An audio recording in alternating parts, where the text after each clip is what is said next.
Hello, welcome to lesson number 2. This is a continuation where we left off in lesson number 1. Okay, where were we in lesson number 1? The 5-finger exercise. It wasn't too hard, so now we are going to just add some stuff to it.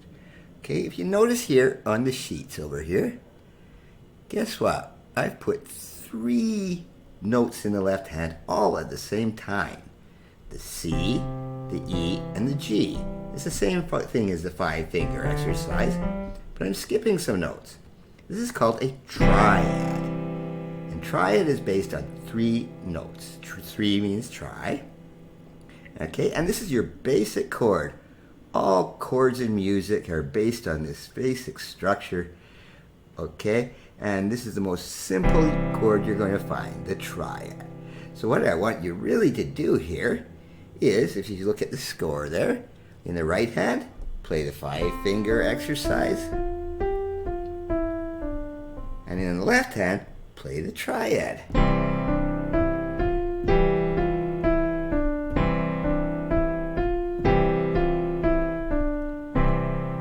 What you have just done now is added harmony to the 5-finger exercise. Sounds a lot better, doesn't it, right? You can try this on other notes just like we've done before. Try it on G.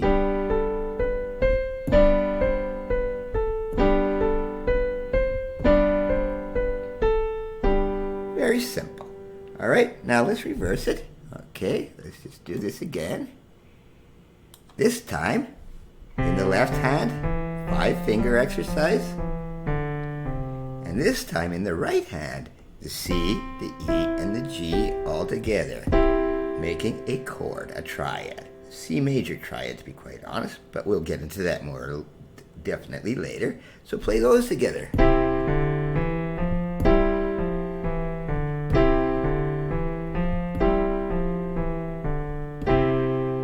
Okay, that's the simplest method of doing some harmony. Again, try it with other notes.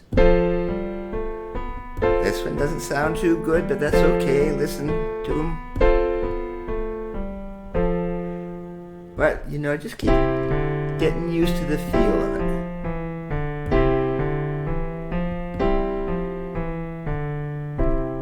Okay, one thing I do want to mention is, if you'll notice, when I put those 4 notes together, these are called whole notes. The difference between these and the ones underneath, the ones underneath are worth 1 count each. They're quarter notes.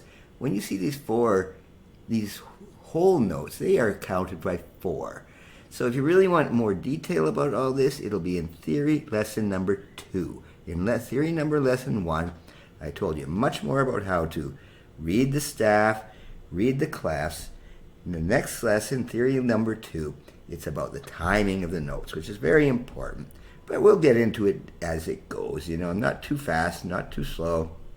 But anyway, that's the triad lesson.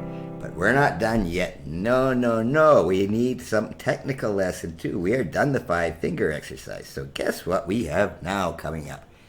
A scales. All right. This is the building block. This is the C major scale. Goes a little further. It adds 3 more notes. I'll put it up there so you can see them in a little cheat sheet again. All right, now we've added A, B, and C on there. But the tricky thing about this scale is that you can't just... Okay, if you notice the fingering up at the top, it says 1, 2, 3, 1. No, you just don't flop there. You have to pass your finger. You pass your thumb underneath your 3rd finger going up, and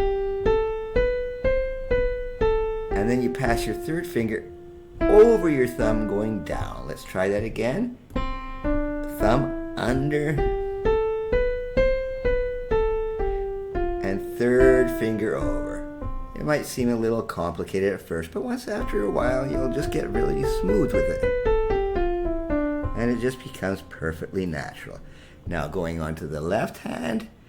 Okay, same thing, but you're starting with your 5, going all the way up. All right, I will give you the cheat sheet on that one. All right, now you're starting with C.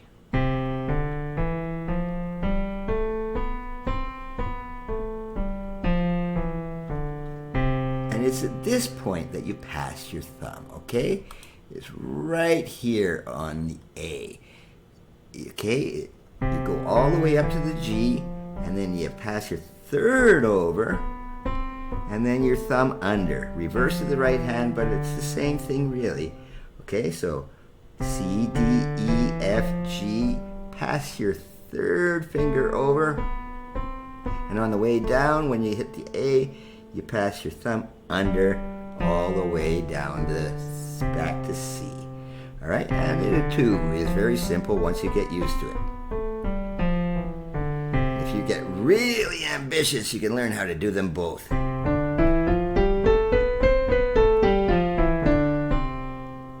It's a little tricky, but it can be done. Okay, so that's your technical exercise of the week, the C major scale in the right hand and the left hand. So the next lesson is going to be a little more complicated. I will get much more into the triads, the chords, what you can do with them, and we're actually going to try to write our first song together. Yes, this is not just a piano lesson course. I want you to be able to write music too, so we'll write one together, and then hopefully you'll be able to do your own. Until then, this is Kenny again, and that was lesson number 2.